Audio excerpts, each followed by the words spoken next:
GT आणि KKR यांच्यामधल्या आजच्या सामन्याचं विश्लेषण करायला आपण भेटलेलो आहोत. कर बोलर जीत बोरे, कर बोलर बोरे, जीत बोरे हे गाणं म्हणायचं होतं मला, पण आवा दे आवा दे आवा दे आवा दे गाणं म्हणायला लागतंय.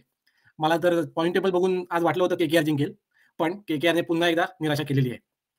आपण सुरुवातीपासून अनालिसिस करायला सुरुवात करूया. सुरुवातीपासून सुरुवात करूया. परत एकदा. ओके, जीटीची जीटी केकेआरने टॉस जिंकून जीटीला बॅटिंग करायला बोलवलं. त्यांनी केलेल्या या निर्णयाचा त्यांना नंतर खूप महागडं पडलंय हे तर कळलं तुम्हाला. जीटीची बॅटिंग टॉप 3 खूपच दमदार आहेत. त्याच्यात त्यांनी आज परत एकदा दमदार सलामी दिली. दोन्ही ओपनिंग बॅट्समन साई सुदर्शन आणि शुभमन गिल दोघांनी अतिशय चांगली सुरुवात केली. त्यांनी केकेआरच्या बॉलर्सला 100 करून सोडलं आणि साई सुदर्शन आणि गिल यांनी 50 रनची पार्टनरशिप केली. त्यांच्या या सलामीनंतर जीटीचा 200चा पल्ला गाठणार असे वाटत होते. त्यांचा नेट रन रेट चांगलाच आहे आणि रन रेट सुद्धा त्यांनी चांगलाच ठेवला होता. त्यामुळे गोलंदाजांवर चांगलाच दबाव होता आणि नंतर येणाऱ्या जीटीच्या फलंदाजांवर दबाव कमी केला होता. शुभमन गिलने कॅप्टन्सी चांगली केली आणि त्याने कॅप्टनला साजेशी अशी खेळी पण केली. त्याची सेंचुरी अतिशय थोड्या फरकाने गेली. त्यांनी आय थिंक 94 का 96 रन केले होते when he got out.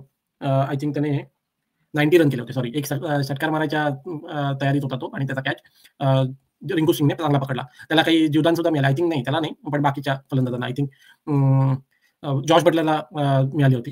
Sai सुदर्शनने नेहमीप्रमाणे 36 बॉल 52 चांगली फलंदाजी केली. 144चा स्ट्राईक रेट त्याचा. त्याने चांगली बॅटिंग केली आणि त्याने चेंडूला जास्त हवेत न मारता खालून ग्राउंड स्ट्रोक मारून 6 फोर मारले आणि एक षटकार मारला. अशी बॅटिंग झाली आणि साई किशोर आणि शुभमन गिलने चांगली फलंदाजी करत गुजरातला ऑलमोस्ट 114ला 1 असा 12.2 ओव्हरमध्ये ओपनिंग पार्टनरशिप करून दिली. त्याच्यानंतर आलेल्या जॉर्ज बटलरने धवाकेदार सलामी बॅटिंग सुरू केली होती. आय थिंक अँड्रे रसलला एकच ओव्हर देण्यात त्याचा सहभाग होता. त्याने 1 ओव्हरमध्ये 13 रन देऊन 1 विकेट घेतली ती साई किशोरची आणि जॉर्ज बटलरने 23 बॉल 41 रन केले. त्यांच्या या बॅटिंगला खरं तर बॅटिंग करताना त्यांना सगळ्यात जास्त महत्त्व पडलं ते केकेआरची फिल्डिंग. त्यांनी असे काय सोडले, त्यांचे सगळे फिल्डर वैभव अरोरा, हर्षित राणा यांनी सगळ्यांनी गचा क्षेत्ररक्षण केलं. मोईन अलीने पायाने बॉल अडवण्याचा प्रयत्न केला, 1 4 अशी सोडली जसं फुटबॉलच खेळत होता क्रिकेट सोडून. अशा फिल्डिंगला कसं काय आयपीएल मध्ये स्थान मिळतं हेच मला कळत नाही. चेन्नईची फिल्डिंग बघा, असे काही फिल्डर्स आहेत की एवढी गजा क्षेत्ररक्षण करतात की त्यांना या लेवलला खेळूच नाही असं वाटतं. आता हे म्हातारे झालेले प्लेयर खरंच त्यांनी टाटा बाय बाय करावं आणि नवीन प्लेयरला चान्स द्यावा. कालचे आपण बघितली ते बॅटिंग कशी मस्त. चेन्नईची बॅटिंग पण आकर्षक झाली होती जेव्हा यंगस्टर खेळत होते. मुंबईचा आयुष मात्रे खूपच चांगली बॅटिंग केली त्याने. अशा प्लेयर्सने फिल्डिंग आणि आयुष मात्रेची फिल्डिंग पण चांगली केली होती. अशी फिल्डिंग असेल तर बरे वाटते. मॅच बघायला जरा कॉम्पिटेटिव्हनेस असतो. यांनी केलेल्या या गुजरातच्या फलंदाजांवर येऊया. Sorry, I diverted from the topic. गुजरातच्या फलंदाजांनी 199, 198ला 3 असे 20 ओव्हरमध्ये चांगलं टार्गेट दिलं होतं. केकेआरच्या गोलंदाजांनी जास्त काही केलं नाही. हर्षित राणाला 1 विकेट मिळाली. त्याच्या स्लोअर 1वर उडालेला झेल वैभव अरोराने सोडला. वैभव अरोराच्या शेवटच्या ओव्हरमध्ये पण चांगलीच धुलाई झाली. 4 ओव्हरमध्ये 44 देऊन त्याने 1 विकेट घेतली. आय थिंक त्याने शुभमन गिलला आउट केलं. शुभमन गिलचा कॅच रिंकू सिंगने जसं मी सांगितलं 90 रनमध्ये. तेवढंच काही त्यांचं केकेआरच्या बॉलिंगने केलं की आज गिलला सेंचुरी मारून दिली नाही. पण गिलने कॅप्टनची इनिंग केली आणि 199 धावा तर लावल्या. नंतर आल्या केकेआरने, ज्यांनी फिल्डिंग घेतली होती. त्यांच्या चेजिंगवर त्यांना जास्त कॉन्फिडन्स होता, पण मला नव्हता. मागच्या मॅचमध्ये 111 चेज करताना ऑल आउट झालेली ही टीम 199 कशी करणार याचं कुतूहलच होतं. आता आलेल्या केकेआरची सुरुवातच त्यांनी ओपनिंग बॅट्समन चेंज केला होता. डिकॉकला बाहेर काढून त्यांनी त्यांचा दुसरा विकेट किपर बॅट्समन, काय त्याचं नाव, गुरबाज, अफगाणिस्तानचा गुरबाज, त्याला ओपनिंगला पाठवलं नारायण बरोबर आणि तो पहिल्याच ओव्हरमध्ये सिराजच्या एलबीडब्ल्यू झाला. सिराज हा नेहमी अशा टीमच्या प्लेयर्सला आउट करतो. श्रीलंका असो, बांगलादेश असो, अफगाणिस्तान असो, यांच्याबरोबर एकदम भारी बॉलिंग टाकतो तो. केकेआरच्या सलामीवीरांची जोडी जास्त काही करू शकली नाही. 114 गुजरात आणि यांनी केले 2 run.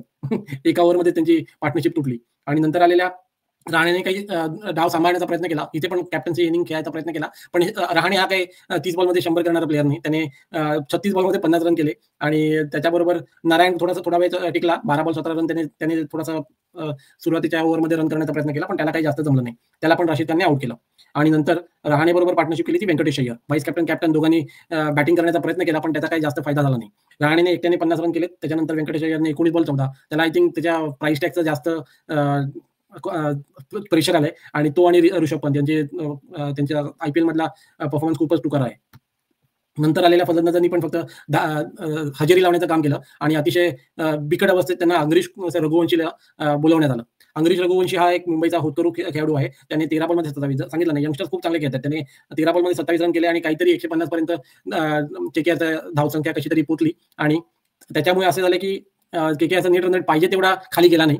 But GT was winning after 14-15 overs. म्हणजे रहाणे खेळत असतानाच असं ठरलं होतं की आता काही 14-15च्या रन रेटने खेळता येणार नाही आणि team was already looking at disaster.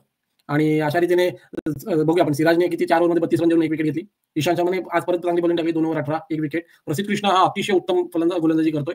त्याच्या या गोलंदाजीच्या जोरावरच ऍक्च्युली ह्यांना काही करताच आलं नाही. फलंदाज अगदी चौकी करून सोडलं होतं त्याने. 4 ओव्हर 25 रन 2 विकेट. तो शॉर्ट ऑफ गुड लेंथवर बॉल छातीवर टाकायचा प्रयत्न करतो आणि त्याच्याने फलंदाज खूपच डिस्टर्ब होते. रिंकू सिंगची विकेट त्याने काढली आणि एक अप्रतिम कॅच पकडला आय थिंक रमनदीपचा. ते कळायला कॉमेंटेटरला पण कळलं नव्हतं की आऊट झाला की नाही. त्याला 2-3 मिनिटांनी जेव्हा रमनदीप जेव्हा चालायला लागला तेव्हा सगळ्यांना कळलं की आऊट झालाय. आणि सेलिब्रेशन पण काय असं केलं नव्हतं, त्यामुळे कोणाला कळण्याचं हेच नव्हतं.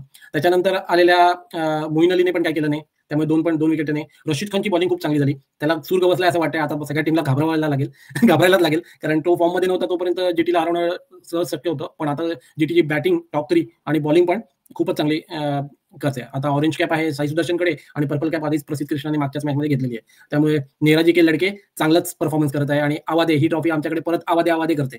अशा रीतीने रिंकू सिंग आऊट झाला तेव्हा तोपर्यंत 150 रन केले होते आणि वॉशिंग्टन सुंदरने पण एक मस्त स्टंपिंग केलं, रहाणेला स्टंपिंग केलं आणि अतिशय चांगली गोलंदाजी करत गुजरातने ही मॅच सहज जिंकली. आता गुजरातच्या या विजयाने गुजरात टॉपवर गेली आहे. केकेआरचं टुर्नामेंट ऑलमोस्ट ओव्हर आहे. त्यांना प्रत्येक मॅच जिंकायची आहे सीएसके सारखी, कारण 8 मध्ये त्यांच्या 3च विन आहेत. त्यामुळे त्यांना डिफिकल्ट होणार आहे आणि त्यांची बॅटिंग बॉलिंग दोन्हीकडे त्यांना इम्प्रुव्हमेंटची गरज आहे. अशा स्थितीत मुंबईसाठी चांगलं आहे, हे आपल्यासाठी चांगलं आहे आणि बाकीच्या टीमला मुंबई येणार याचं टेन्शन वाढलेलं आहे. GT will be on top, rest of the team has to decide which 3 team will qualify for the play of.